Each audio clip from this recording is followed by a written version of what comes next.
Bonjour et bienvenue sur Médian TV. Nairobi accueille depuis lundi le sommet africain sur le climat. Cette rencontre d'envergure se referme aujourd'hui. Elle vise à harmoniser les positions africaines sur le climat avant la COP28 à Dubaï prévue à partir de fin novembre prochain. Pour parler des enjeux de ce sommet africain sur le climat, nous recevons en direct depuis Nairobi Iskander Erzini Vernois. Il est le directeur de l'initiative IMAL pour le climat et le développement. Bonjour à vous Iskander Erzini Vernois.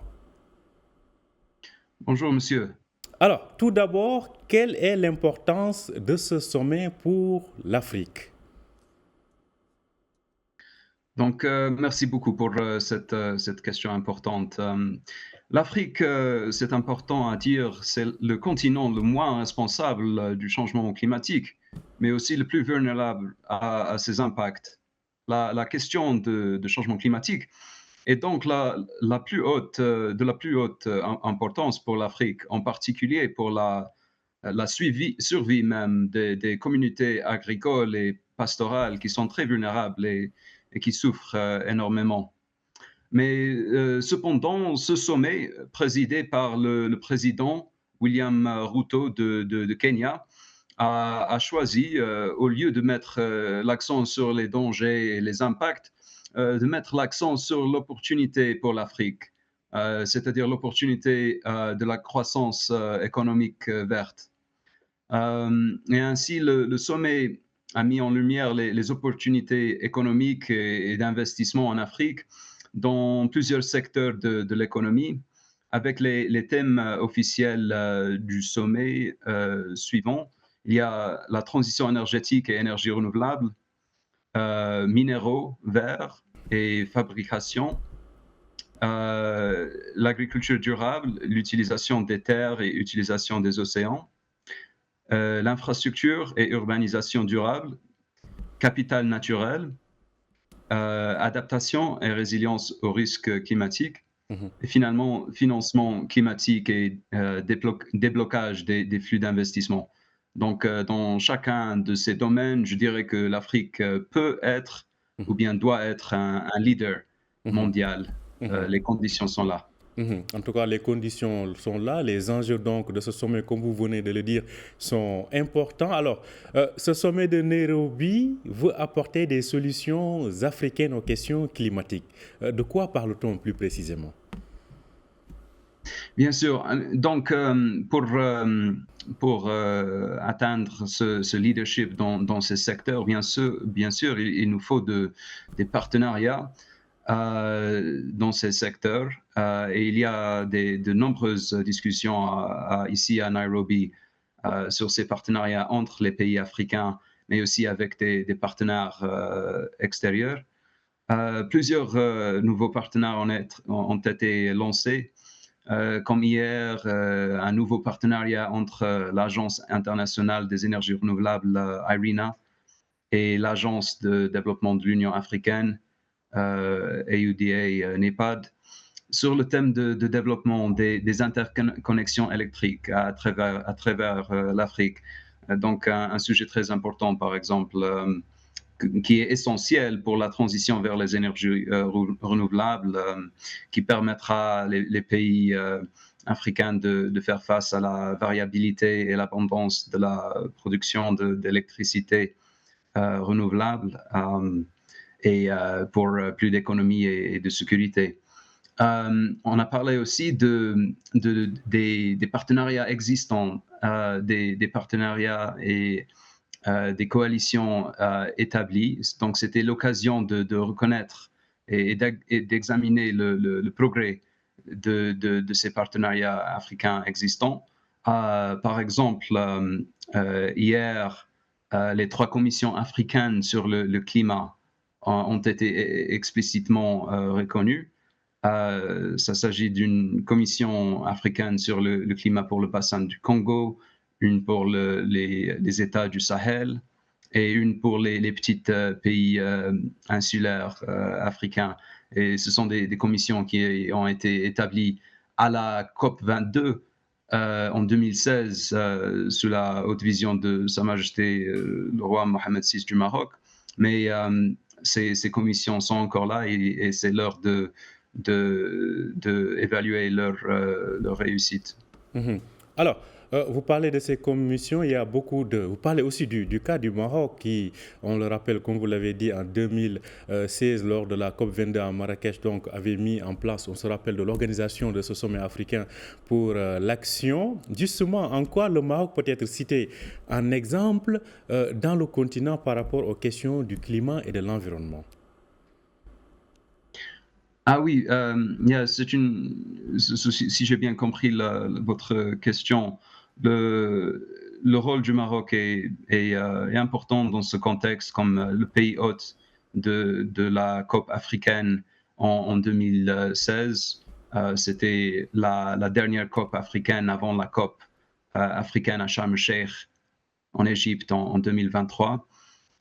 Et je pense que cette réunion des chefs d'État et chefs de gouvernement qu'on a ici à Nairobi se trouve dans ce cadre des réunions des chefs d'État et de gouvernement, parmi lesquels on a vu la réunion à Marrakech en 2016. On a ce qui s'appelle le CAHOSC, CAHOSCC. C'est l'organe officiel formal pour les chefs d'État et chefs de gouvernement africains sur le climat. Mhm.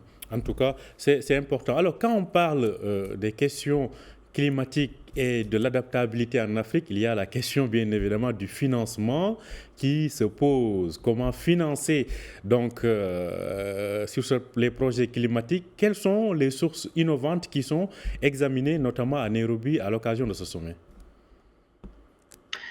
C'est une très bonne question, car tous ces projets et ces ambitions économiques nécessitent bien sûr des financements très importants. Et on a parlé beaucoup ces dernières années des sources de financement innovantes qui pourraient inclure des nouvelles taxes, par exemple sur les activités polluantes, ou de nouvelles émissions, par exemple de liquidités à partir du FMI, le Fonds monétaire international, ou de nouvelles façons de mobiliser le secteur privé. Mais il faut souligner, bien sûr, que, comme l'a déclaré hier un ministre africain, rien comme financement ne peut remplacer le financement climatique basé sur les subventions que les pays développés se sont engagés et tenus de fournir aux pays en développement et aux pays africains dans le cadre du processus de la COP, de la Convention cadre des Nations Unies sur le changement climatique. C'est une question de justice. Et c'est une question de responsabilité aussi, car plus de 10 ans après avoir s'engagé à le faire, les pays développés n'ont toujours pas mobilisé les 100 milliards de dollars annuels en financement climatique qu'ils avaient promis de mobiliser pour les pays en développement à Copenhague en 2009 à partir de 2020. En tout cas, ce qui en dit long donc sur ces relations, en tout cas nord-sud, parce qu'à chaque fois qu'on parle de la question climatique, on voit les pollueurs qui sont les pays du nord et ceux qui en subissent les conséquences et qui sont moins pollueurs, à savoir les pays du sud. Justement, aujourd'hui, comment repenser cette approche-là, cette réflexion sur le changement climatique par rapport au pôle géographique du monde ou au pôle de développement du monde? Merci beaucoup. Oui, ben moi, personnellement, en tant que Marocain, en tant qu'Africain, en tant que représentant d'un think tank climatique africain et membre de la société civile marocaine et africaine, oui, cette question est très importante et notre think tank et les, les organisations de la société civile au Maroc font partie des réseaux africains. Et ces réseaux africains ont été très clairs dans le contexte de ce sommet sur ce sujet des relations entre le Nord et le Sud, parce que c'était le sujet de quelques discussions dans les médias, euh, parce qu'il y avait des accusations de la part de la société civile d'ingérence des acteurs étrangers non africains, y compris de la part de McKinsey, le boîte de consulting américaine, management consulting, qui normalement a dû conseiller la présidence kenyane de Ruto, mais qui a introduit pas mal de perspectives américaines, des pays développés qui sont contraires à la position des pays des Sud et la position historique africaine dans les négociations sur le climat, y compris le concept de l'équité, de common but differentiated responsibility parmi les pays, parce que c'est la contribution au changement climatique des pays n'est pas égale.